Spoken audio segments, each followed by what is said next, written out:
Hi, welcome everybody. As you come in, there's a quick welcome poll just so that we know who's here tonight, but we are excited to have you. We're going to give everybody a few minutes to trickle into the room and then we'll get going.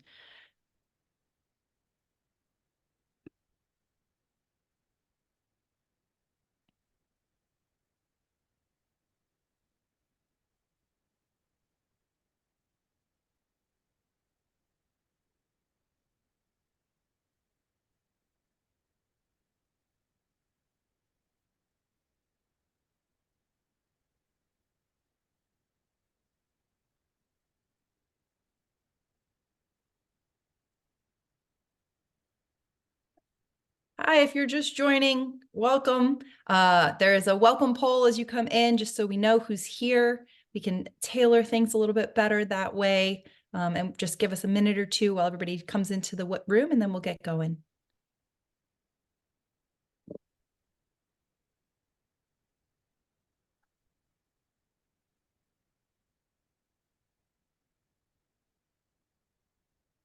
All right, well, we will go ahead and get started. Welcome, everyone. My name is Natalie Gallagher. I am the president of GuideWell Education, which is the parent company of Appleruth, Summit, and ESM Prep. So just this consortia of really fabulous education companies kind of across the US and worldwide. And if you came to us from one of those and you're wondering, what is GuideWell? Am I in the right place? Yes, you are. Tonight, we're going to talk with Rick Clark. We're so excited to welcome him, and we're going to talk about college admission. So I'm excited to announce our speaker, Rick Clark. He is co-author of The Truth About College Admission, a family guide to getting in and staying together. He also leads a podcast by the same name, and the book is now in audio form. So if you're not a big paper book reader, you can listen to it while you're doing errands or jogging or whatever else you want to do. Rick has been at Georgia Tech for the past 20 years. He was director of undergraduate admission until 2022 and currently serves as Georgia Tech's executive director for strategic student access. Before joining Tech, Rick worked in admissions at Georgia State and Wake Forest University, so he brings us a wealth of experience from the college admissions side of the table. Rick, thank you for joining us tonight. Absolutely. Looking forward to the conversation. Yeah, so quick, let me move us forward here. Just quick agenda. It's very bare bones. We did the introductions piece. We're going to spend the first 40 minutes or so just having a discussion with Rick about undergraduate admissions in 2024. What is he seeing? What do you need to know? What's important? Maybe what's changed since the last time, if you have older children, or if the last time that you went through this was when you went through this, what do you need to know that's different now? And then we will reserve about 20 minutes at the end for Q&A. So please throw your questions down in there's a box. If you look in the bottom, you should be able to see the Q&A. Throw your questions in there. We will get to them at the end of the presentation. So I'm going to stop sharing so that we can see Rick, and we will dive right in. So Rick, I wanted to start. I'm curious about the subtitle of your book, A Family Guide to Getting In and Staying Together. Obviously, the college process can be a source of tension for families. So what do you see amongst the families who navigate this process without ruining the relationship? Like, what's the secret? Absolutely. Well, again, thanks for having me, and looking forward to not only our conversation, but being able to take some questions from folks later.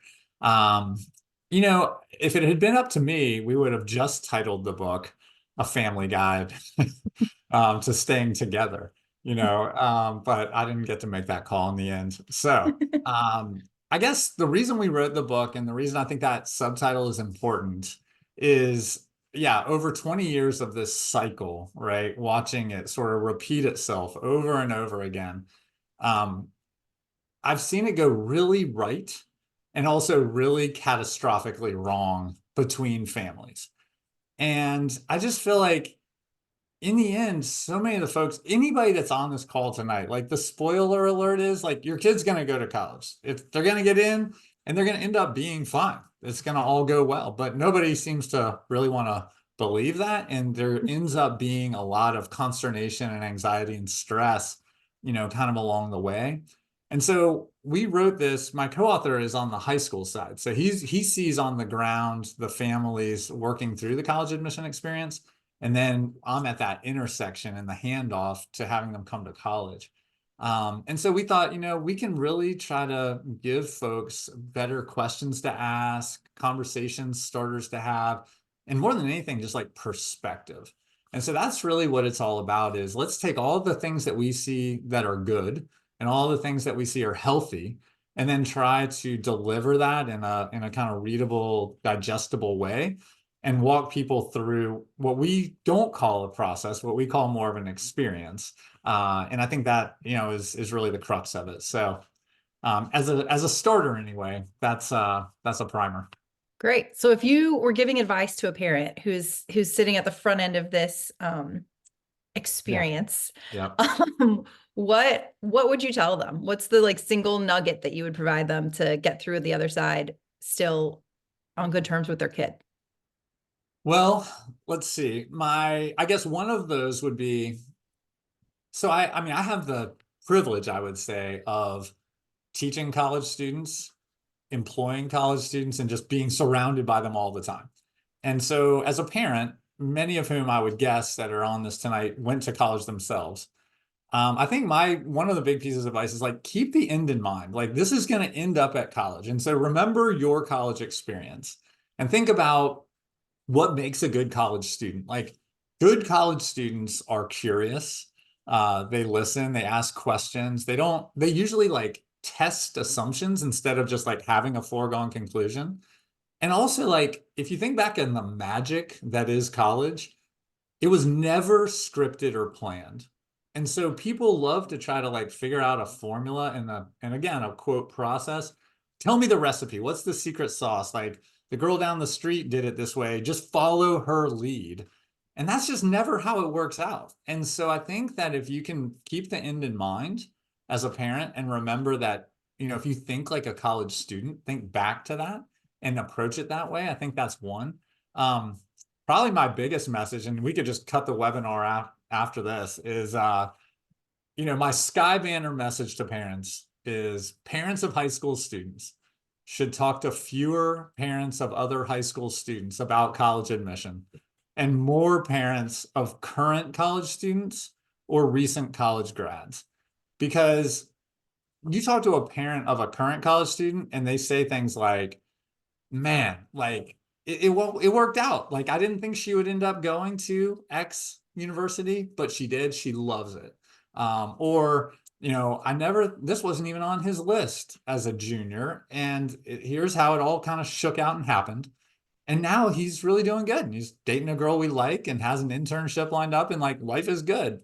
But what you don't hear him say is like, man, what I wish we had done is like drank more and stressed more and bit our nails more and worried more and lost more sleep. Like that's what we should have done. That would have made things better, you know?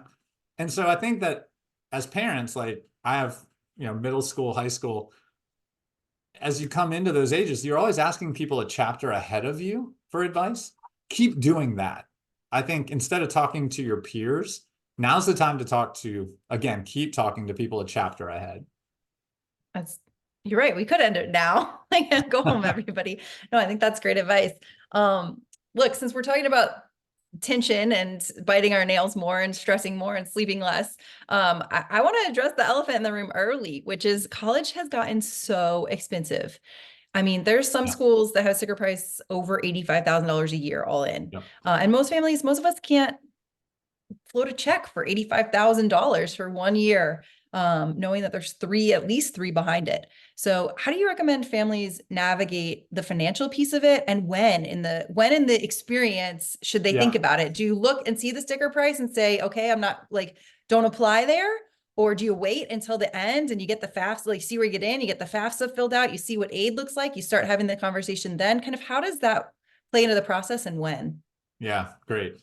So I think somewhere between the two poles that you explained or you articulated, I think that you're right.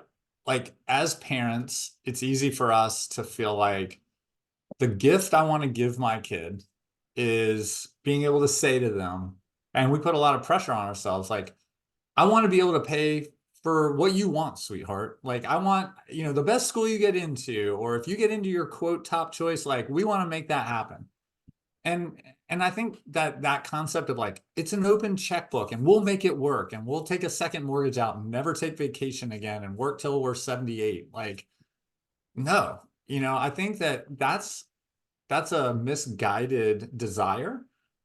It stems from love, and I get that. But I think the better advice and the bigger hope that I would have for parents is to have, instead of that open checkbook, like open conversations, like open, honest conversations about money early. So early being before they apply, right? It could be as early as a junior year, where you say things like my father-in-law said to his three kids, which was, and my wife grew up in North Carolina, and he basically said, listen, I will pay for any public school in the state of North Carolina or any college around the country for public North Carolina prices plus $10,000 a year. And anything over that, that's on you, right? So my wife went to Chapel Hill. Her sister went to Clemson, right? In a Carolina, but not North Carolina. And she knew before she applied that, X plus 10 and anything beyond that was on her. And she did take loans, as a result. Where we see it go wrong. And so that's the right way. And I think that makes sense. That's a limitation and a condition that's also backed up by like, and here's why, right? I'm not just arbitrarily saying this. Like his thing was like, we want to still be able to take vacations too, and not just pay for college. Kind of like the house poor thing, right? And so I think that where it goes wrong is right now, seniors right now, where no conversation happened.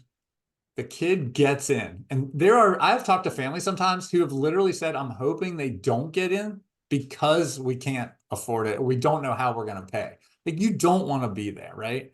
I think our kids can handle more than we give them credit for. So having that early conversation, because the conversation I'm in every year in March or April is they didn't have the conversation. The kid got in.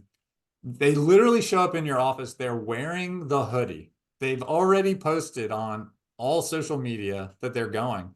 And like one parent is blowing their nose into the financial aid letter, and it's just like, it's ugly. And nobody wants to be there. Nobody wants to be there. And so I think that that's the way to go. The quick tactical things, that's a little philosophical. The quick tactical things were the price is not really the price usually. And that's important to know. So let's say Wake Forest, where I used to work, I don't know where they are now, but let's call it high 70s. I think that's probably fair. That does not mean you're definitely paying high 70s. What I would say is, and there's some caveats to this, but all schools in the country have a net price calculator. And if you Google net price calculator and the school you're interested in, it should come up pretty easily. You put in your best accurate information, assets and salary and whatever it asks for, tax information essentially. It will give you a pretty decent idea of people, quote, like you who have gone there and basically what they've paid. Not perfect, but it's a good sense, right?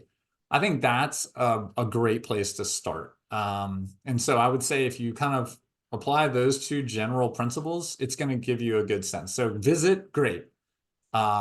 Research it, great. Apply if a conversation has happened, but do not allow an application until that financial conversation has happened.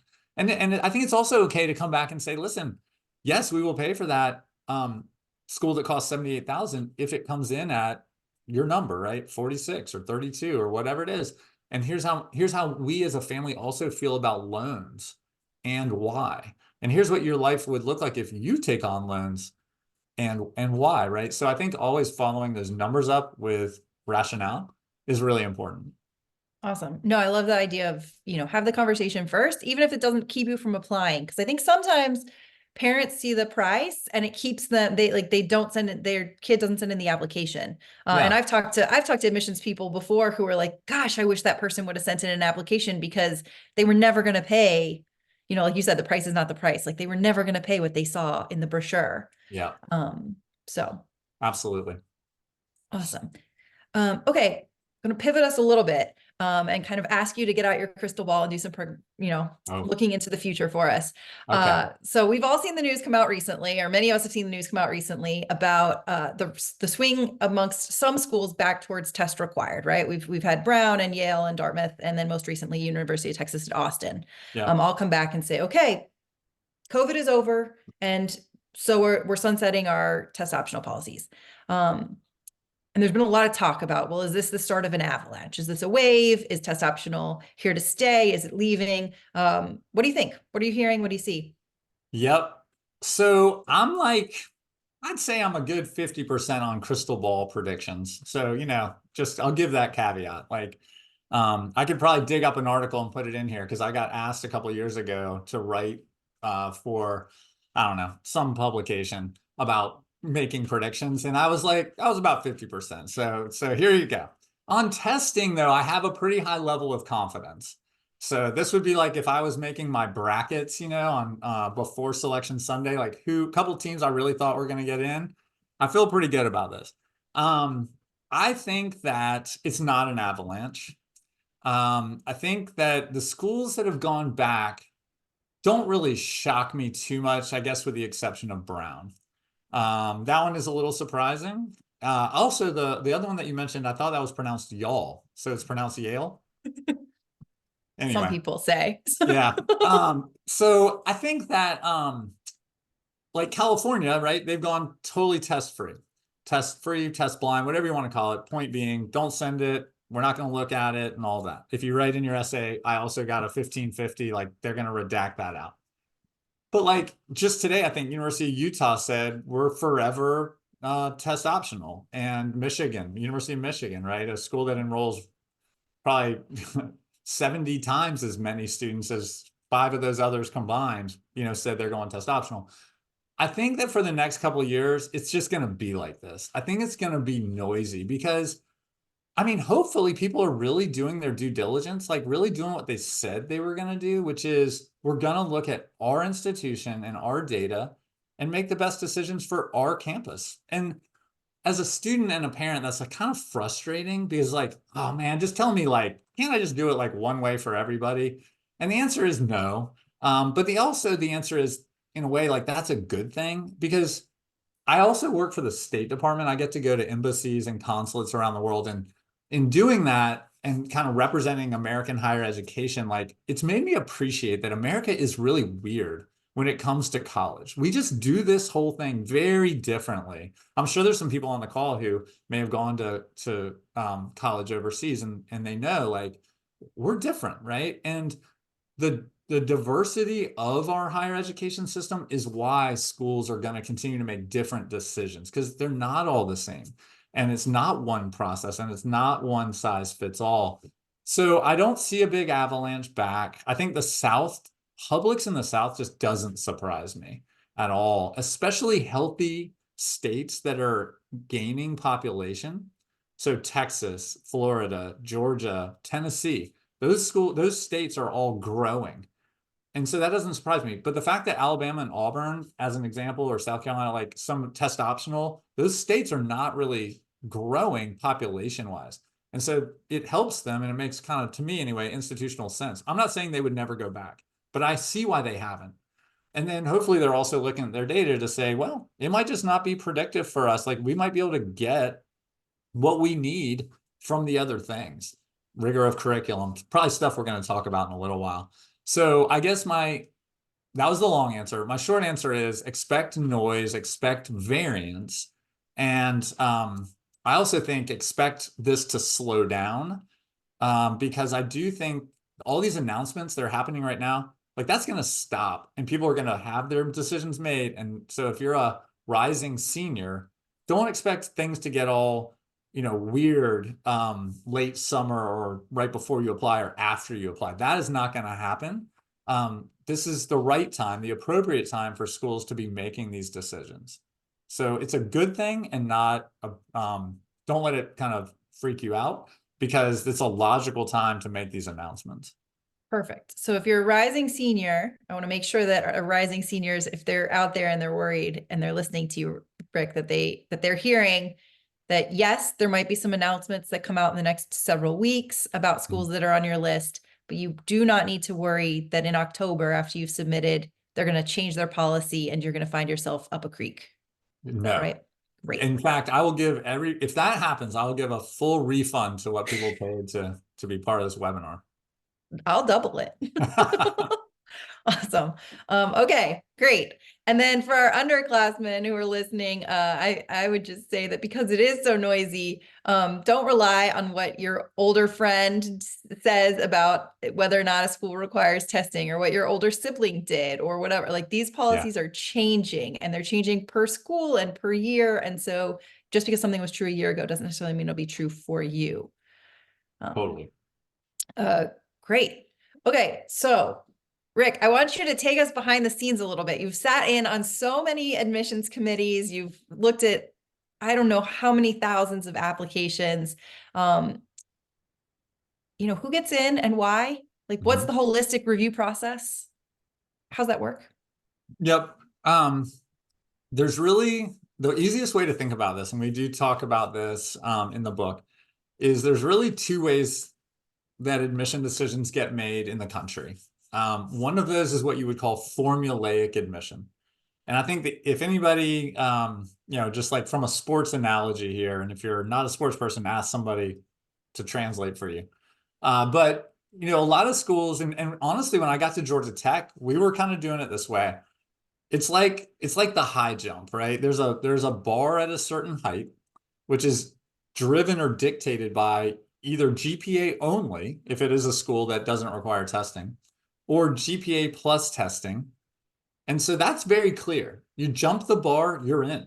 Like you crash into the bar or go under it, you're not in, right? Simple, clear, outward facing. That stuff, people put that on their websites, right? About what they expect.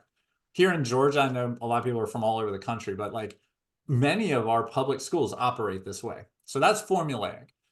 What happens and what happened to Georgia Tech and what happens around the country sometimes is demand goes up, supply stays relatively flat, and numbers start to fail you. You can only raise that bar so much to where either everybody's clearing it or it feels dumb to just like use numbers anymore, right? Like I'm not going to take somebody because they have a 1480, or I am taking somebody because they got a 1480 and not taking somebody because they got a 1470. That's absurd. Like they could have like blinked and got the wrong answer or whatever. Like, and even the people that make the test would say, don't do that. Like that makes no sense. Um, so schools start to say, all right, well, what else, right? You have proven, whether it be through testing or GPA or the things that you've taken in school, that you're a good student, right? And maybe we should break that down a little bit to say that one of the things that schools will start with is, where do you go to school? Like that really is question number one. Where do you go to high school? What could you have taken? What did you take? How did you do? How did you do in certain subjects? And how did you do grade by grade? When you talk about holistic review, they take a very deep dive into it. Instead of just like you have a 3.8, I don't care about what you took, when you took it, how you did, how you got there. No, they're going to say, okay, a 3.8. Well, what did ninth grade look like? What did 10th grade look like? You're applying for political science. Like, how are you doing in these particular classes? And maybe they care less about these other classes, right? Every school does that a little bit differently.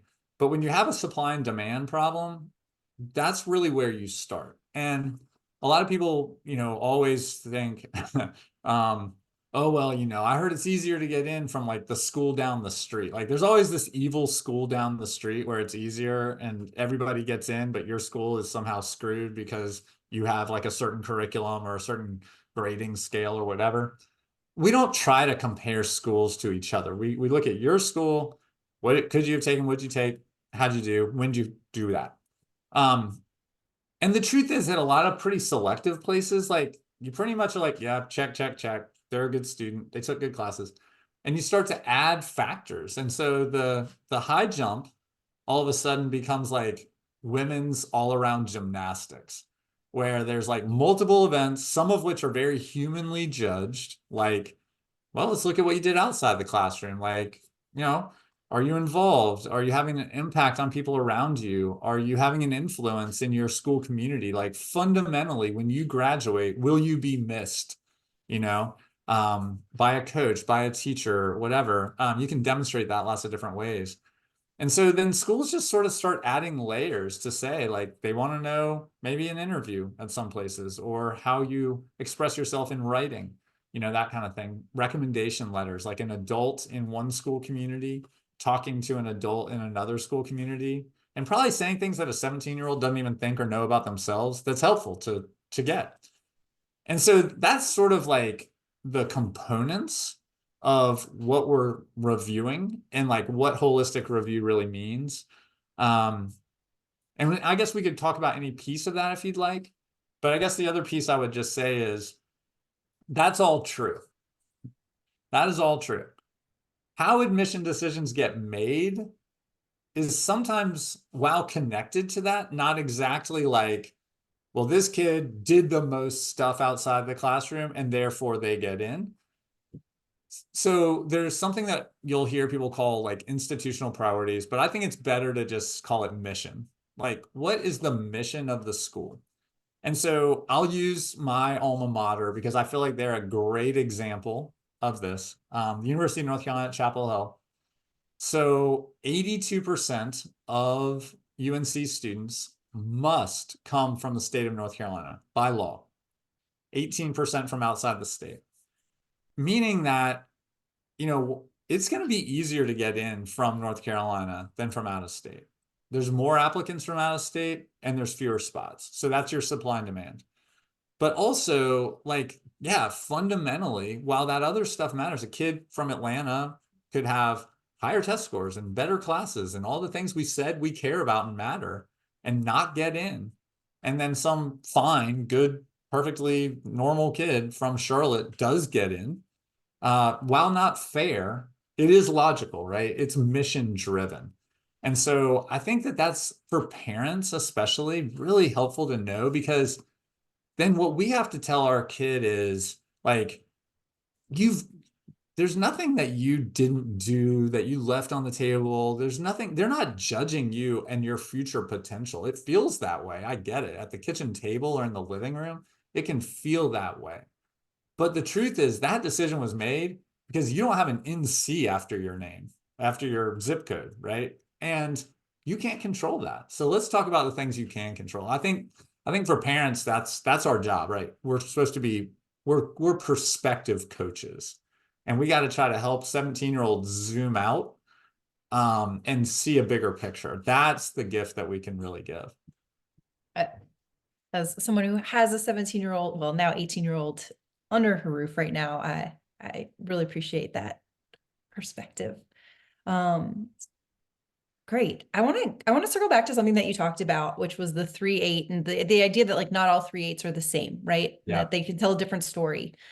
And one of the things that we sometimes hear people ask about or wonder about is, hey, my kid had a tough season for X, Y, or Z reason. Maybe it was they got to high school and realized that they didn't know how to study and freshman year was tough. Maybe it was, hey, we had this like traumatic thing happen in our family, or we had this mental health crisis, or this physical health crisis, or whatever it is, and their grades took a dip. Do you explain those things? If so, how? Do you just let the transcript speak for itself? How do you navigate when the transcript is a little bit up and down? Yeah, that's a great question. There is a section on the Common App, and most, which let me just explain because I think we have some like ninth grade families and others who may not be familiar. The Common Application is basically just that. About 1,000 schools in the country use it. So many schools have their own or maybe a statewide application. And even with them, they'll usually have a section like what I'm describing, which is called something like additional information or special circumstances. And a lot of people, there's a lot of consternation from families, parents and students like, should I use this? Like, I got mono, I missed 2 months of my sophomore year, and that's why I got 2 C's. Like, do I put that on there? And here's how we read it. So I think this is helpful to flip it around and be like, let me tell you how we read that. We read an application looks like a form because it's got a lot of like lines on it and boxes. And so I get that. It feels formy. It looks like a driver's license application or a job application or something.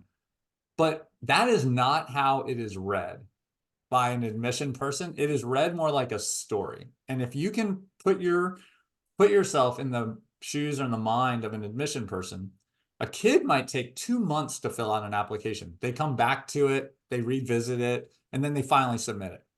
We're reading that in, probably first read through 15 minutes, right? As a story that builds on itself. And so you've got where you're from and, where your parents work and where they went to school. You've got the academic piece, you've got essays and stuff. Like, we want chapters, right? If you feel like that special life event is part of the story, a significant part of the story that you want to make sure that they are aware of, you should put it there. Mom and dad got divorced in the 9th grade. It was a freaking train wreck. We moved, like all this kind of stuff happened. I want you to know about that.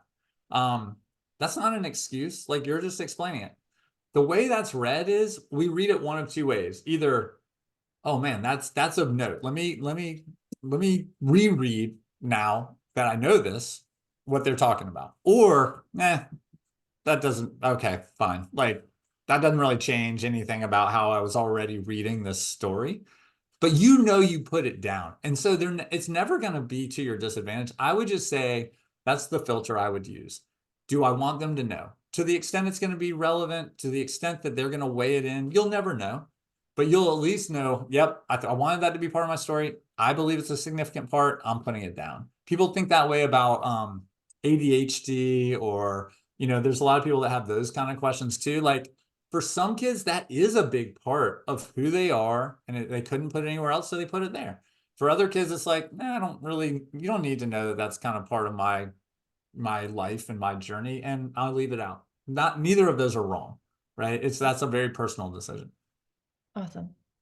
The other thing that you mentioned is, you mentioned looking at kids within the context of their school. What classes did they take? What was available to them? And what did they take? And one of the things I hear families ask about a lot or wonder about a lot is, honors versus AP versus dual enrollment versus IB. Is one better than the other? What should we do? Kind of, how do we decide the rigor? And then also, how much rigor is enough rigor, right? Like, do I need to take every AP that's offered, or do I need to take every IB class that's offered? How do you answer those questions? Yeah, so I think that the first way I would start is, generally speaking, the answer is, this is like the beauty of working in college admission. You can almost answer every question with "it depends," and then just like walk away. I'm not going to do that. I'm not going to do that. But it does depend, right? I mean, I'm thinking about where I live here in the Atlanta kind of metro area, and I can think of some schools, around here, mainly public schools around here, where I know from reading applications, and you can sort of tell from the type of students in that school that the quote unquote more rigorous path through is by staying in the school and taking the AP class. I can think of another school a couple miles away from here, though, where that's not true. Actually, the tougher route is going to the local college and taking the equivalent class, right? And at the end of the day, that family knows, and that kid knows, like, what is going to be best preparation for them, and what's going to be like pushing and stretching themselves appropriately versus like ducking away from it. And the truth is, like, at many colleges, they don't care. Like, that's impressive to them, and they're thrilled. At a very small subset of schools, they are making those type of like delineations, and maybe looking at prior years applicants from that high school, or asking some real questions to figure out, like, well, okay, we got 20 kids applying. The top end of the cohort seems to be really, this is like what's the true kind of toughest path through versus, this. But I think students need to make that decision based on what their aspirations are, and honestly what they can handle. Like, I mean, now again that I have a high school student, especially, I mean, this is so real to me and just so relevant to what we're talking about. Like, at the end of the day, the goal is to end up on a college campus somewhere prepared. healthy, having actually learned the information so you can then use that and going forward instead of like not sleeping and stressing yourself out and all the things, right? Of like sort of overloading in many cases, I think not absorbing a lot of that information. So let me tell you how we've engineered for that at Georgia Tech and how not everybody, but a lot of schools have. We used to literally count the number of, let's say, APs or IBs or dual enrollment classes and not necessarily differentiate so much. Now what we do is more like kind of like bands. Like this kid took 5 to 9. Like this kid took 10 to 13. Well, at some places you can't do that. So you'll never see that in the band. But I think that's our way of sort of saying like, okay, it's not about 6 versus 7. It's about like generally speaking, this is kind of where they fell. The other thing that we do is, and this is not atypical for Georgia Tech, a lot of schools do that, and we put this in the book to give people a sense. We sort of do an evaluation of their rigor and we put that on a rubric, right? So the idea is like, I'm going to make up some numbers and some words here, but not making up words, but descriptions. A 4 could be like, this is a kid who they not only took kind of everything they could in the high school, but maybe they even pushed themselves a little beyond that. A 3 is a student who really, maximized the curriculum. A 2, and you can kind of see how it cascades down. So when you read, you have this idea of like a rigor rating and then also maybe a band count, and you're getting a pretty good sense of that. And so I think that's sort of how I would tell people to approach it is like, okay, they're giving some, this isn't like so draconian and bean counting, they are sort of giving some grace and again, context to everything. So hopefully that's helpful. It's very helpful. It is. I'm gonna ask one more like brass tacks question, and then we'll probably we've got so many questions that have flooded in from people who are watching, so I want to leave time for that. But just very, very practical. So there's all these different ways, and I know we have some underclassmen parents who maybe haven't gone through the process. So I'll try not to use the jargon, but there are all kinds of deadlines around college admissions, right? You can play early decision, early action, regular decision. There's rolling decisions. There's a single choice early action. There's all sorts of things. Yeah. But once you've picked one, so if you're going to apply early action, for example, does it matter? The deadline is the deadline. You can't be late. That's Does true. it matter if you apply early in that process, right at the deadline? Like how much, does it impact you at all? Okay. So you so to like put this on a real calendar, let's say there's a November 1 deadline.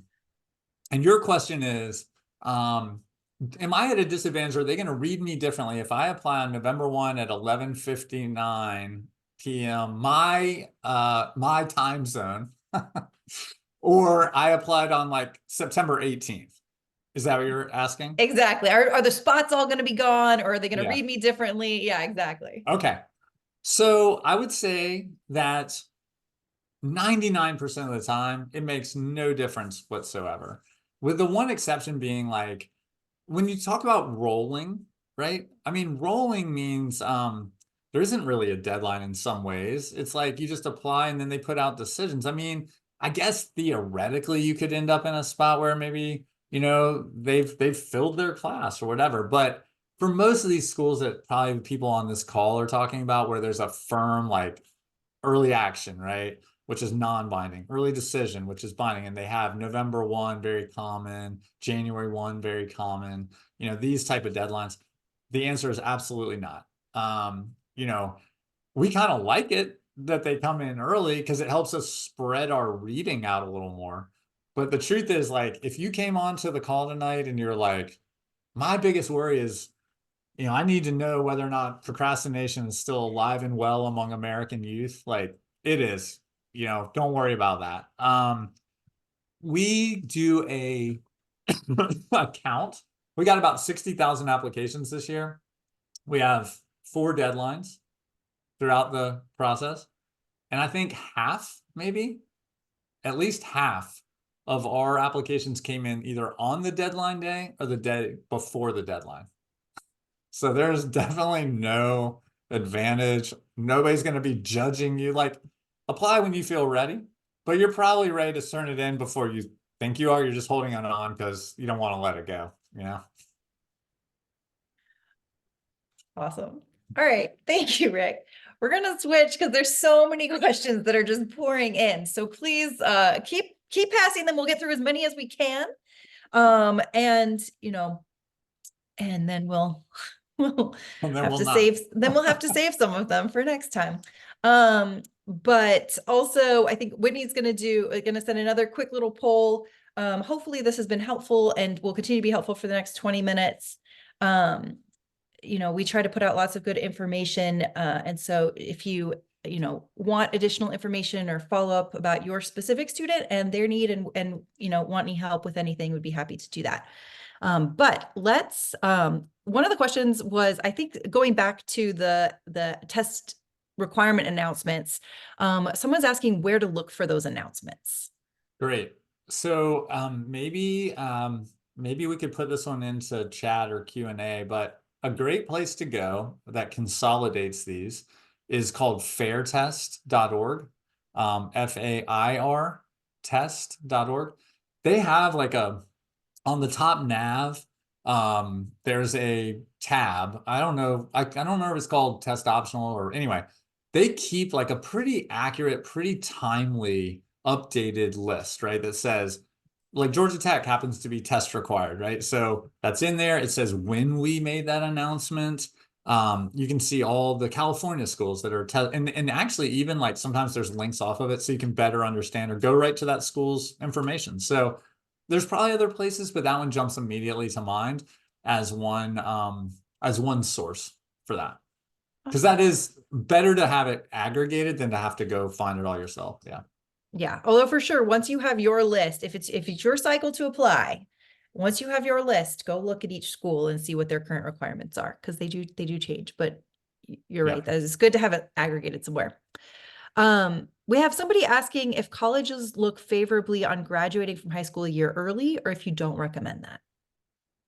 I would say I would not say that colleges look on that favorably.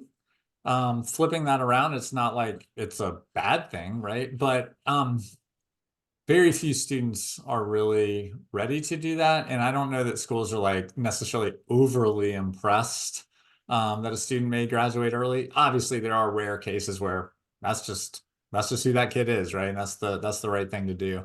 But in vast majority of cases, there's value in continuing, even if that means giving yourself some flexibility and freedom to take some different classes or do some dual enrollment, who knows? Yeah, that'd be my answer. Right. Lots and lots of questions about APs and specifically AP tests, which does not surprise me. They are coming up, they're around the corner. People wondering if the AP tests themselves have significance in the application and if schools, if particularly competitive schools, are going to care that they took the test as opposed to the class. Yeah, so okay, it's a great question. There are some schools where they may not teach the AP class, but then a kid can go and take the test, right?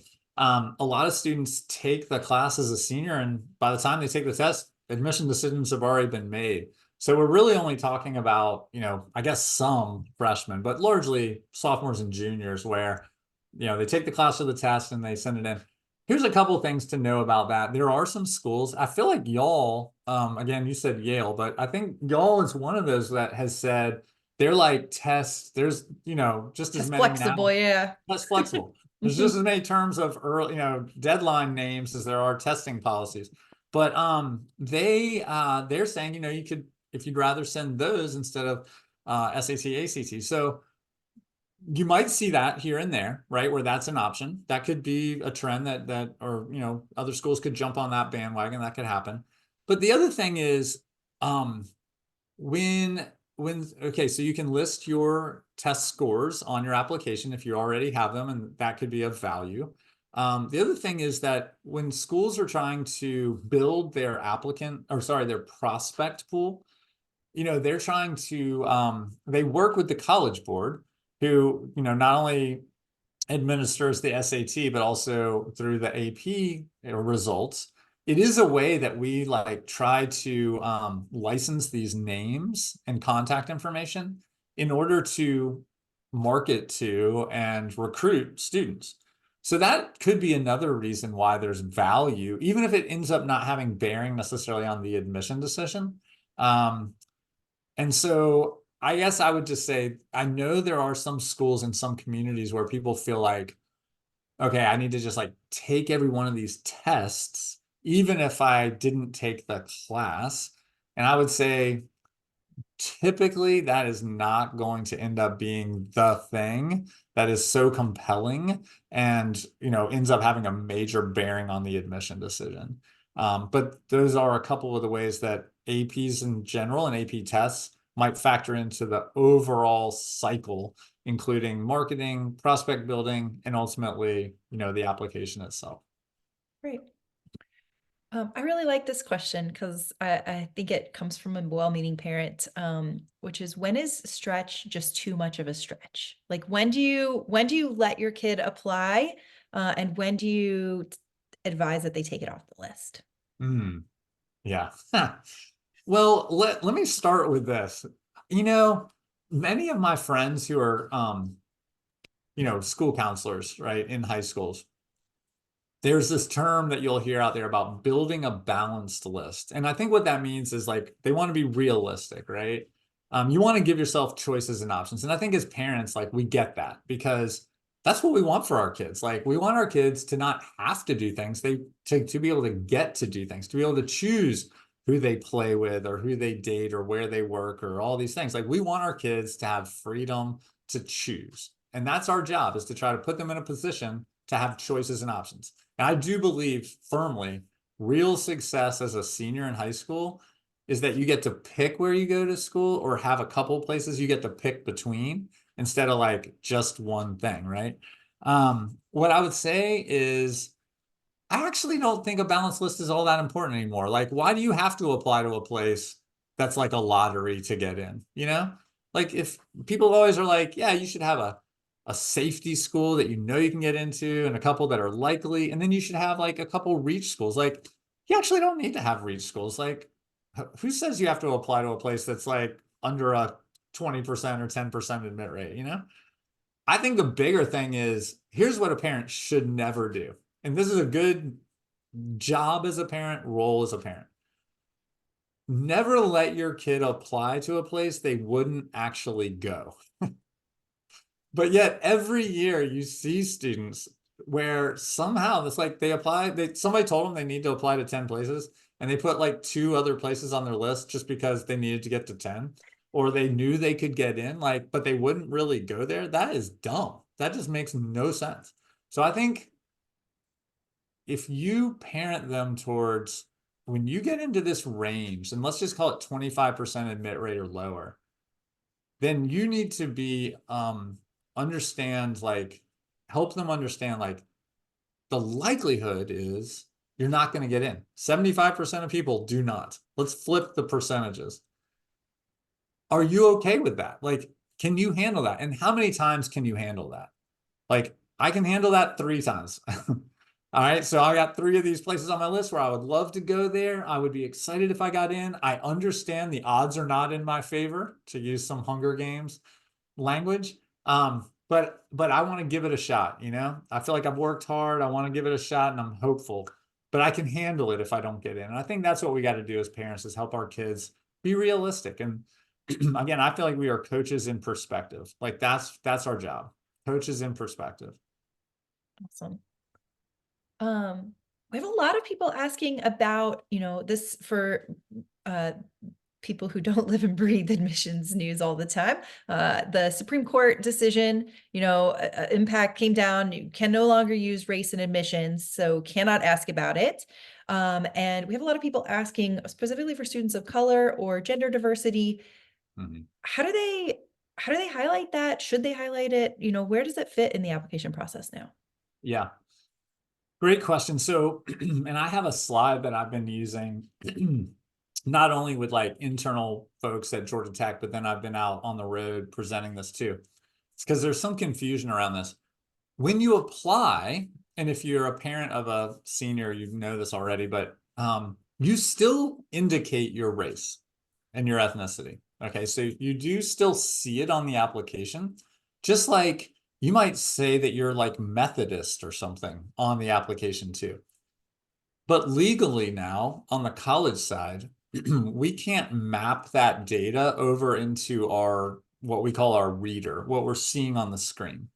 And so last year, we could see that a student was, let's say, Hispanic, that they wanted to study this major, that they're from this place, and we pulled all that data over, and we could use that, right? Race is one of many factors. Now, when you apply, you'll still indicate, but then the school doesn't pull that one field into their reader. All right. What I would say is, I think this goes back to the story, right? I think that's the way you have to look at this is, do I believe that my racial identity is a part of the story that I want to make sure that people are aware of? And if so, then I need to figure out as I look at these chapters, where and how do I want to ensure that they understand that's part of my story?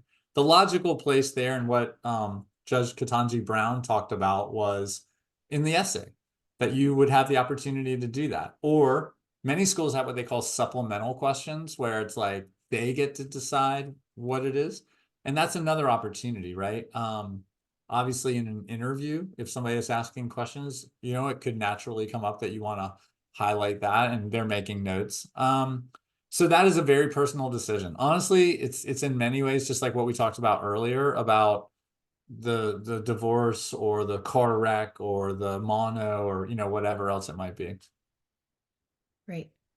Um, this is an interesting one and one that I'm sure you get at Georgia Tech specifically. So we have a student who says lots of people have suggested that they apply to a different major because it's less competitive, and then they transfer into the more competitive major once they get in. They want to know, does it make a difference what a major you're applying in? And like, do they take into account your extracurriculars and classes in context of that major? And I feel like you alluded to that earlier, but wanted to Great. revisit it. Yes, I think that's an excellent question. That's an important question. It really does depend. So the good news is, while America does have over 3,000 schools, you don't have to worry about all 3,000. Like, you in the end just have to worry about your 7 or 9 or whatever your number is that you're applying to. And that is your job, to do your homework and find out. And here's the thing. People are not like doing weird, like say one thing and then do something different behind the scenes. Schools are very clear about this. If they consider major and if they're enrolling by major, they will make sure you know that, right? So there are some schools out there who, and they'll even put some of that profile on their website where it's like, here's the average test scores or GPA of students in this college within our university. And then here's what it looks like with this college within our university. They'll also indicate what their major changing policies are. And this is really important, right? Because some schools say, once you're in, you cannot switch out of that particular major or college. Other schools will say, we don't care. But once you get here, you're going to have to apply to get in, let's say during your second year, to X college or major within our university. And then other schools will say, we don't care ever anyway. Like, you come in with what you want, you can switch anytime you want, and we're just glad you're here and you've got complete freedom. But the good news is all of that is made very clear by each individual institution. And, it is your job to do the research, ask the question, and don't feel like they're going to think you're gaming this or whatever. Like, you're just doing your homework, right? You're just doing your research, asking the question. This is not the time to go to Reddit. This is not the time to go to like some weird, backwater corner of the interwebs. Like, take your question to the college and trust that information. Awesome. All right, we haven't talked tonight about letters of recommendation, but there are questions about them, which is, I mean, basically, how do you pick who writes the letter? Are teacher recommendations more important than the counselor letter recommendation? Does it matter which subjects, which teacher, kind of which years, all those questions? Yeah, so I guess I'll start at the end of your question and say, generally speaking, you would want to have somebody writing who's taught you or coached you or, maybe been a club sponsor or whatever towards the latter part of your high school career. Now, it could be awesome if you had somebody who maybe taught you as a freshman and as a junior or senior. Like that's great, right? Because they've seen some of your arc and your evolution. Awesome if that's the case. But if you're picking between like a person that taught you as a junior versus a freshman, you should go with the person that taught you as a junior. They're talking more relevantly about who you are as a learner heading towards closer to college, right? If you can ever find somebody who can speak to you, again, if this is a story and we're reading the full book, you want somebody ideally that can speak to you maybe in a multifaceted way. Like I coached you and I taught you. I was your club sponsor and I taught you, right? That's always a nice person to find. Some schools will be very instructive that they want like core class teachers, right? They don't want somebody who, taught an elective, that they want math and science or foreign language and, social studies or whatever. Like they'll be pretty clear about that. Many times though, they're going to just say, we would like one or we would like two letters of recommendation. I guess I'll just quickly say what you don't need to do is go find somebody who you made the highest grade in. Like we already have the transcript. So if Mrs. Jones is just going to say, Tommy made the highest grade you can make in my class. Like we already knew that. She's just writing another chapter that we already read. So that's a waste, right? You want to go to somebody who really can speak to who you are as a learner and how you're going to be in our classrooms or on the campus. That's the goal of a letter of recommendation. Awesome. Okay, another one that we really hadn't touched on until now tonight, but lots of people asking about extracurricular activities and, how do they weigh in? Certainly, how are they weighed relative to academics? And do you have to, if you're really into your one thing, do you have Yeah. to diversify and have more than one thing? Yes. So I would say don't let anybody tell you that like extracurriculars are more important than academics. You're at the end of the day, like you're not coming to be in the French club, like you're coming to be a student on that campus. So the first and most important thing is going to be your academics. But again, when we find ourselves in a case of demand far outpaces supply, that is the next most important thing, really, is what are you doing outside the classroom? Because it says more than just what you did. It's about time management. It's about oftentimes teams, right? Not just sports teams, but like working in groups, like all the things you really do in college, manage your time, invest in other people, like make people around you better. That's why it matters. That's why it's valuable. It is absolutely fine to be, instead of well-rounded, pointy, and it's more likely to be pointy these days than ever before, because no matter what you do, and I see about 500 people on the call right now, people want more of your time than they've ever wanted before. If you're really into music, they want you all year round to do music.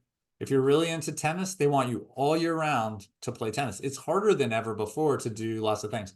So last thing I'll say, because I know we're running short on time, is we read extracurriculars a lot the way we read essays, in that we skim and we start at the top. And usually by the time you hit about the fourth thing, there's not a whole lot of substance there, honestly. And people are kind of checking boxes. So most people have a solid couple at the top, and that's the most important thing, right? So put the thing, again, if you think about what do I want them to know in my story, and let's just pretend like they're only going to read the very first line, that's what you put first. A lot of kids stress about which one do I put first? Like, think about it that way. If there was only one line, what would you list first? And then what's next? Awesome. All right. Yeah, we are running out of time, but I've got, I think, 2 questions left for you and we'll wrap up tonight. I so appreciate everybody staying with us. There are still 500 people here, which is just incredible. And if we didn't get to your question, I will give you my email at the end. You're welcome to send it in. We will try to get you answers. Might take us a little time if there's a lot of them, but we'll do our best. So we've had somebody ask about the impact of AI on admissions, and Oh, yeah. specifically, are you concerned with how students are using AI to write the essays, and do you use AI to evaluate the essays on the back end? I'm glad you asked. I've written a lot about this and we've done some podcasts about this, so people can definitely find more. The short answer is like, how do we define AI, right? I mean, on the college side. So starting on the college side, you could argue, yeah, AI is being used on some level, right? Here's how it's being used, and here's how it will continue to be used. What we do right now, and I don't mean just Georgia Tech, like we admission people waste a lot of time going in and looking at transcripts. Like literally, here's what a human will do. They will go in, they will find your highest math class. They will then go to a drop down menu. They will find that math class. And so they'll populate that box, right? So that we know when we read an application that the highest level math this kid took was BC calculus. And then what was their senior math, right? Humans are doing that. That's what AI does really well, is it scrapes information. Here's another thing. If you're a parent that's gone through this before, one of the most annoying things out there is a lot of schools there's been a proliferation of self-reported academic records where they want you to do the work. They want, instead of the transcript, they want you to populate all this stuff. We are coming to a time soon where AI can do that for us, and everybody's going to be better off because of it. But what is not happening is we're not just like punching in an algorithm, hitting enter, and going to lunch. And that's how we're making our class. Like that's not happening, right? What AI could do going forward, though, is with letters of recommendation, it could synthesize. It could say, okay, give me the 3 most relevant bullet point, like put this into bullet point form for me, or pull out these, notable quotes. It doesn't mean that letter of recommendation won't later be read, but it could put it into a more readable format. I say that's great. For students, you could go look for Georgia Tech's policy or guidelines on AI. We know it's being used. We're generally fine with that. A really terrible essay would be 100% written by ChatGPT. It's going to be all the things we say is not a good essay. It's not specific. It's not personal. It's all the things. But I do think that AI can and maybe should be used for students as they're brainstorming, as they're, working through, maybe let me test a couple ideas. I'm all for that. Like as somebody that writes a lot, I say let it work for you and then make it your own. Awesome. And I know, Rick, when we were talking about this yesterday, you mentioned a lot of schools are coming out with their own policies and guidelines around AI. And so I guess the only caveat I would put on that is make sure that you follow whatever the policy is for your school. 100%. Yeah. Awesome. Well, then I'm going to share screen here and just make sure everybody, thank you so much for attending. That is my email. I'll zoom in so that you've got it. It's just Natalie at Guidewell Education. If you have additional questions that you want to make sure get answered, Rick, unfortunately, will not be able to answer them, but we will make sure that you get answers. And then Rick, I just thank you so much for tonight. I want to send us out with one question, which is, you've been doing this for more than 2 decades now. What's changed? Gosh, somebody asked me for a playlist the other day about college admission. And my first was REM. It's the end of the world as we know it. Because I really do think that almost everything has changed, in a lot of ways. The timeline is a lot earlier. Like there's a lot of students that are applying earlier, a lot of people finding out earlier, no doubt. I think obviously, as you said, the cost of college and the conversation about return on investment, and therefore the need to have the conversations we talked about earlier, the money, letting the financial fit be part of the conversation, I think is really critical. But, I mean, so we could rattle off all kinds of things, around that, like some schools just like radically shifting in terms of their selectivity and all of that. But I think let's just say what hasn't changed real quick. And that is in America right now, over the last 5 years, it has become easier to get into college, not harder, and that will continue. The average admit rate in America is 65% for 4-year universities. Most schools admit most students. And I do think if you do a good job, you can find one where you will be happy. You'll find a best friend for life. You'll find a professor who cares about you, and you can afford to go. And I think that has not changed. I can think of no better way to end tonight than on that note. So thank you, everyone. Thank you, Rick. Really appreciate the wisdom and advice tonight. Take care, everybody. Thanks, Natalie. Bye.